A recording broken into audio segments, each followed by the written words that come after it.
Justina Chinere, Simon Agwebu, Rukon Nanika, Idris Nafesa. Please go back.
Please go back. Thank you very much. Please go back to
your seat. Please go back to your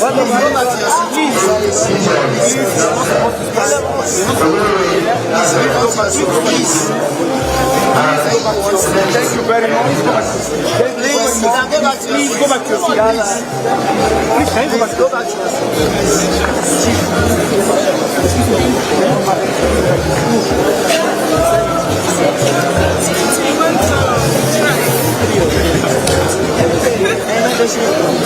Everybody, can you go back to your seat? We have enough time to take enough pictures after this program. Please go back to your seats. Thank you very much. Thank you.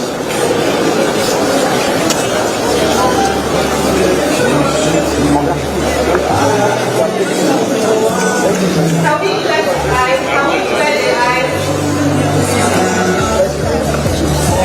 Congratulations to our small doctor.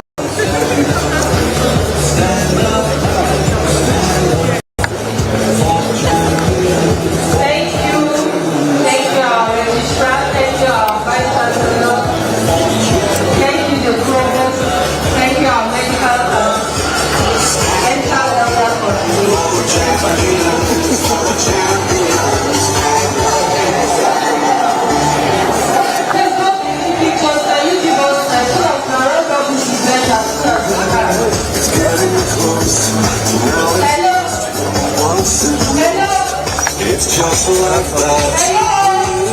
Cause we have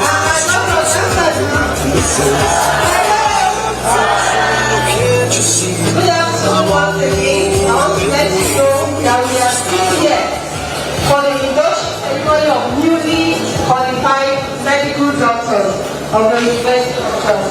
I tag them the class 2024. Please a round of applause for them.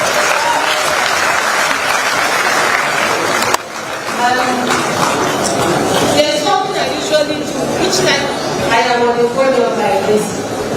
I want all of us to take parents to acknowledge the University of Jos. When you go through the list, you find out that we have 95% of Nigeria seated here. East, West, North, and South. This is so cosmopolitan that if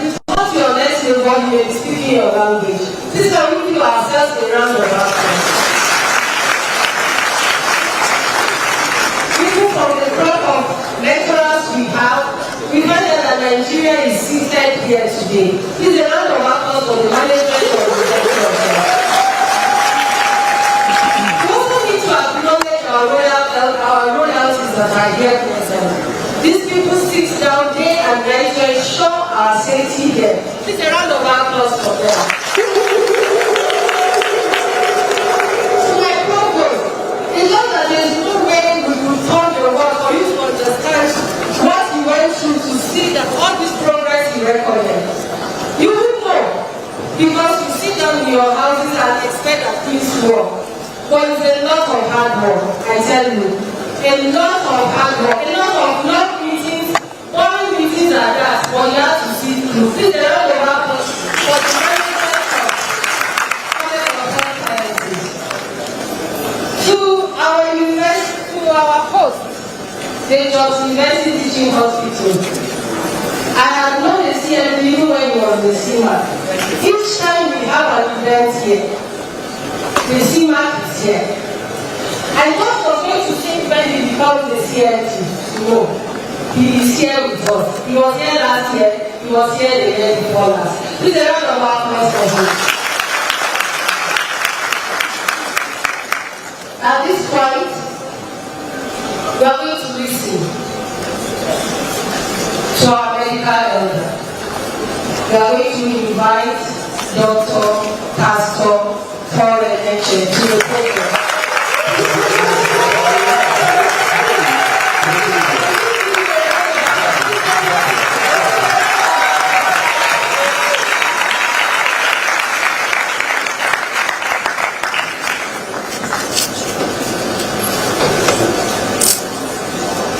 I want to consider it a very great privilege and opportunity to be back to the University of Jos Medical School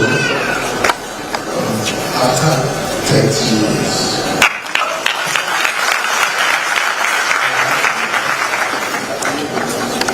I appreciate the provost of the college. He gave me very, very short notice. I was in Botswana for a program when allowing me Tanzania and kept on communicating that I needed to be here. And I did everything, communicated my secretary back home to ensure while we were talking with me, I was outside the country. He was trying to work it out to be sure we're happy to be here and thank you for all that you've done. You would like to pray for me. The CID and the Vice Chancellor of the University. We thank the Lord for what the University of Jos did in our lives. Like the representative of Medical and Dental Association. The study commission was very, very rocky. Some were by crude, people were moved, or some back all the time, and some were similar places. But in training, and I can say this, everyone knows that anywhere you see a graduate from the University of Jos around the world, they stand out among everyone. I want to appreciate our elders and leaders and teachers. Professor Okeke, I'm happy to see you. Like they have said, looking so young, happy to see you. Professor Okeke, who is also here with his doctor graduate. Was in the team with Professor Angela when we came out as house officers. I saw the people here just now, Professor Luke and Professor Isichi, chemical pathology.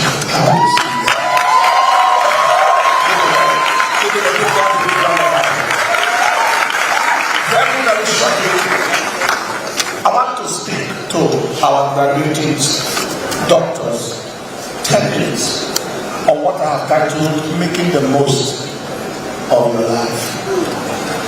Making the most of your life. You are at the beginning of a life's journey.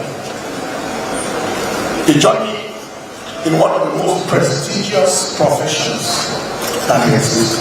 How do you make the most of this journey? I have 10 points that I want to quickly draw your attention to. Number one is to ensure that you are at peace with your Creator. So you can be at peace with yourself. That will affect the whole of your attitude. And your attitude affects your outcome and output. I'm sure you've come across people, service providers, and they may be intelligent, they may be class brains, but once you come across their attitude, something wants you to just leave them alone. At peace with your Creator, at peace with yourself. That affects your attitude. Your attitude affects your aptitude. It also affects your output and your outcome in life. Number 2, function with a very high sense of privilege and responsibility. The privilege of attending to human lives. We are not saying that medical profession is ahead of other professions in any way, but if you look at a builder is dealing with a building, you look at an architect is dealing with structures, you look at people dealing with many things, an aviator is dealing with aircraft. But a doctor is dealing with a human being that God created and made in his image.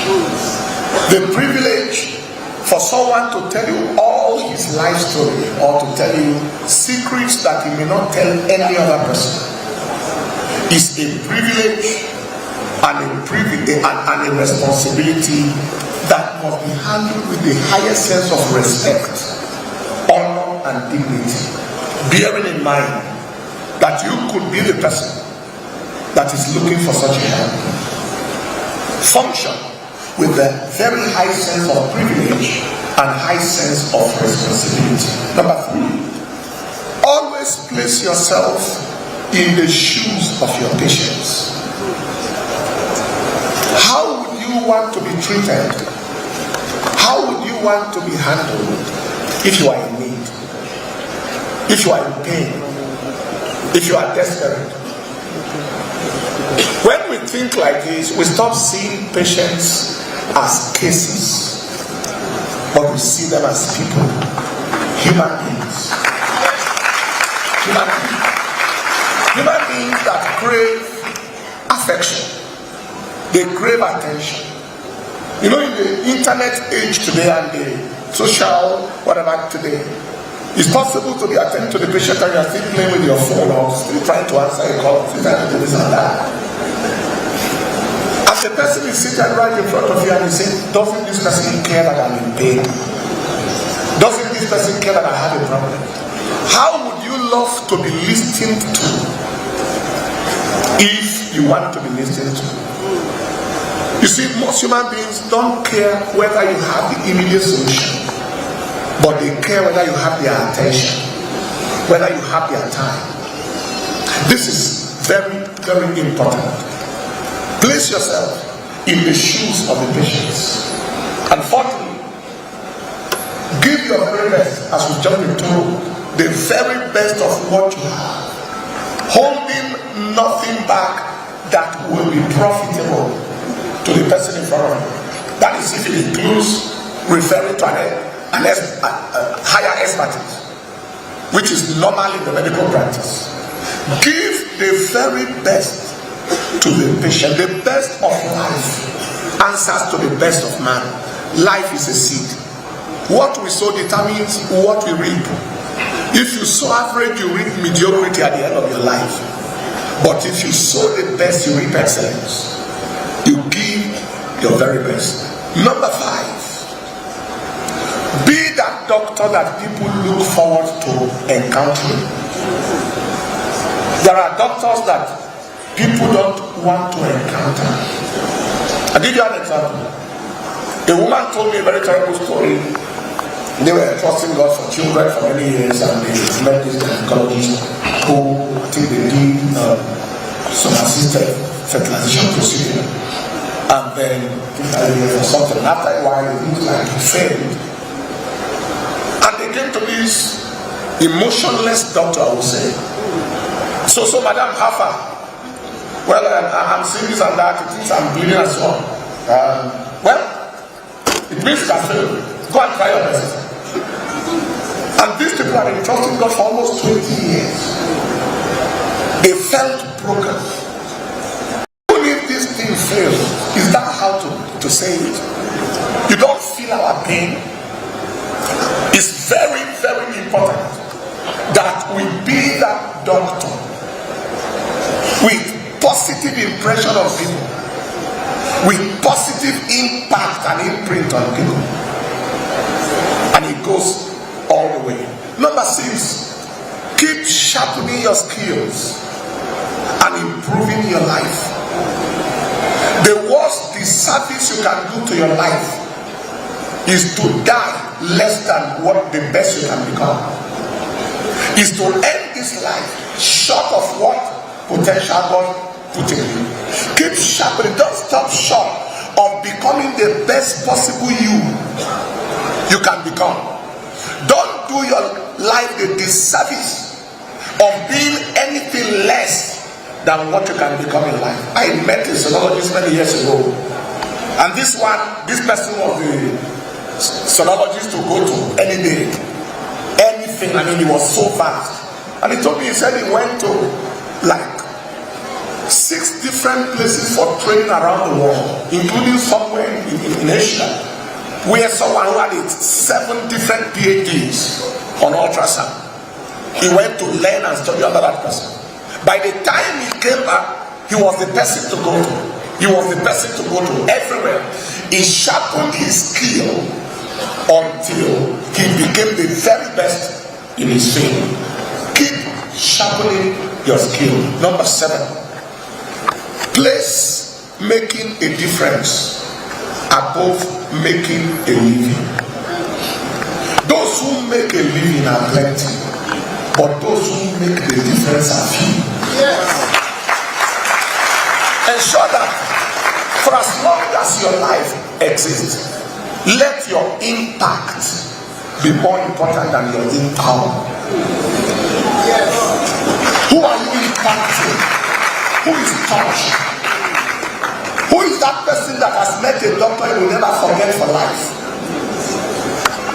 Let your impact be higher than your income. Let making a difference be more important than making a living. Anywhere you are found, let your presence be so felt that your absence will be noticed. Because if your presence is not felt, your absence will never be noticed. And if your presence is not felt and your absence was not noticed, then your presence was never needed.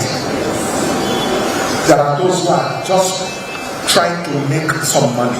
That is the lowest way to live. Make the difference. Make the mark. Make the impact. Number 8, live a life of conviction, not a life to the consensus. Don't follow the majority in the bandwagon. Don't be human opinion dependent, and don't be human approval addicted.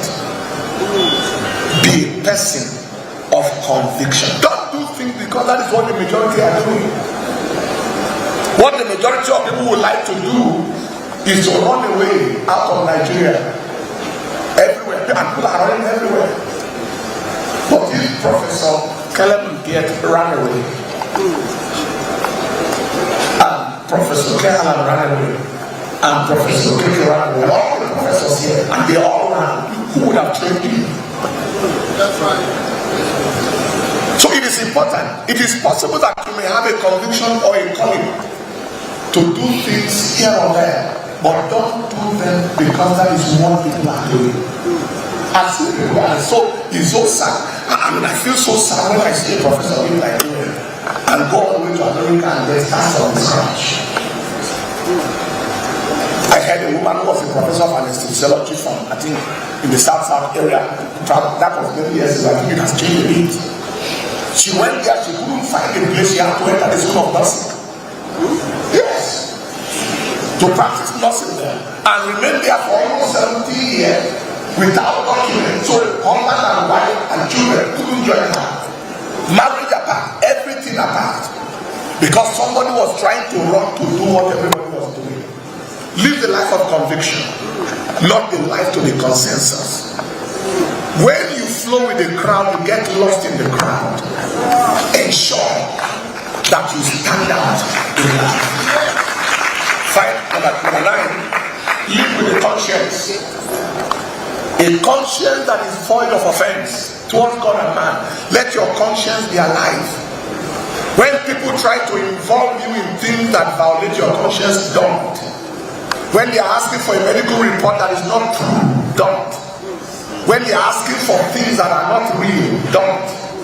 When they try for you to do things in order to bend corners, and maybe they will give you some money in exchange, don't do it. Once you don't violate your conscience, you can't violate your destiny. Once your conscience is there, is clear, your destiny is there. Please bear that in mind. There are people who have done a lot of fast things. Conscience put aside. And the outcome of it was terrible. Some failed the disciplinary committee and all manner of things. And finally, live with the end in mind. The end of life and the end of everything. You just leave it in mind. That one day, all of us will stand before the creator of our lives. And the creator and the patient in front of us. I will give you account of ourselves.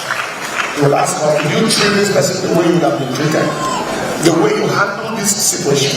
If you were the person in that situation, would you have loved it? And by the time we do this, I believe we shall make the most of our lives. Thank you so much.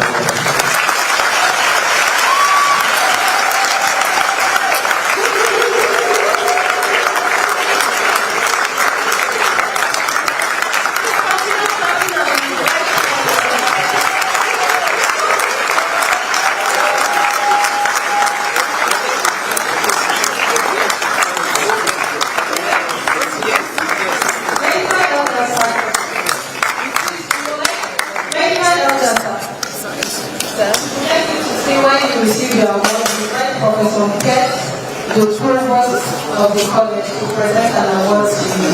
Please just the practice there.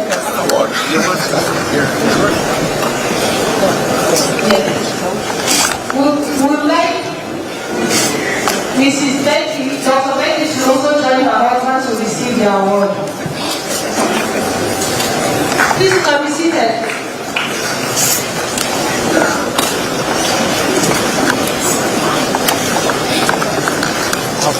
So this afternoon,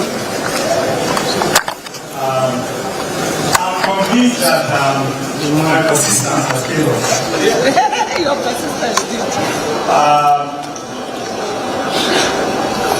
He told me he was in Malawi. I said, well, I'm also in Tanzania. So let's see how we can come back and make this happen. And this afternoon, I'm sure he has spoken like an elder. He has given us tidbits that will guide our lives. I pray that you remember them. I pray that you remember that the day you took this oath, there were 10 things you were told to remember that will carry you on. So, Professor Renche, that's it, Professor Renche. We are very grateful that you found time to come. We are very grateful for the 10 minutes of just simple instructions. We are just giving you this to remember that you were here. Even though it's 30 years after you left, 31 years, but we're happy you came. Thank you very much.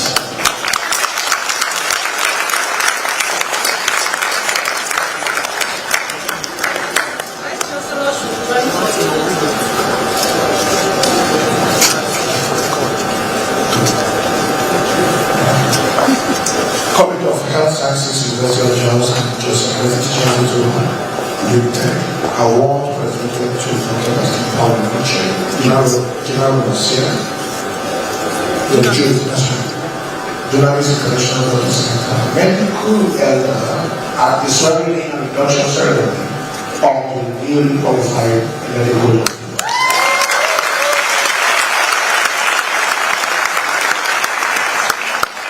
While he spoke, the provost spoke about the situation of the college and all that, I felt very, very touched and impacted. And like the way the citation, some of the things we do secondary school blocks. At the primary school I went, we built a block of classrooms for them. The secondary school I went, we built a chapel for them. And the university I've never done it here, which is this university.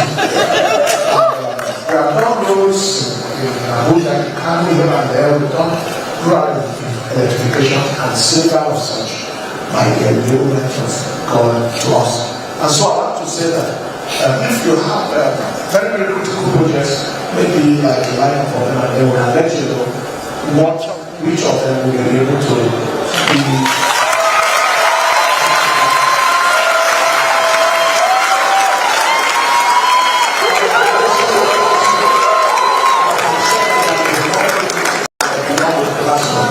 I could also have mentioned an amount. Once you mentioned 200 million with the rest of the government, but since we are on media and everything flies these days, it will be all done privately.